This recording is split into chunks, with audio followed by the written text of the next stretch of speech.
ସବୁଠାରୁ ସହଜ ପିଠା ପୋଡ଼ ପିଠା। ଆସନ୍ତୁ ଜାଣିବା ପୋଡ଼ ପିଠାର ପ୍ରଣାଳୀ। ପ୍ରସ୍ତୁତ କରିବା। 1 କପ୍ ବିରି ନେଲେ 3 କପ୍ ଚାଉଳ। ତାକୁ ପ୍ରଥମେ ଭଲ ଭାବେ ଭିଜେଇ ଦେବା। ତାପରେ ଗ୍ରାଇଣ୍ଡ କରିବା। ଗ୍ରାଇଣ୍ଡ କରିକି 8 ଘଣ୍ଟା ପାଇଁ ଫର୍ମାଟ ହେବା ପାଇଁ ଛାଡ଼ିଦେବା।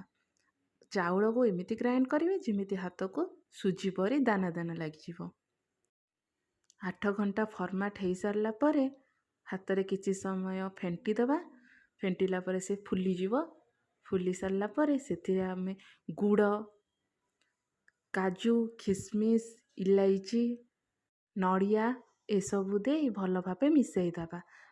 ତା କଡ଼େଇରେ କିଛି ତେଲ ଘିଅ ଏସବୁକୁ ଏଡ଼୍ କରିବା। ତେଲ ଆଉ ଘିଅ ଭଲ ଭାବେ ଗରମ ହେଇସାରିଲେ ସେଥିରେ ବ୍ୟାଟରଟିକୁ ପକାଇଦେବା।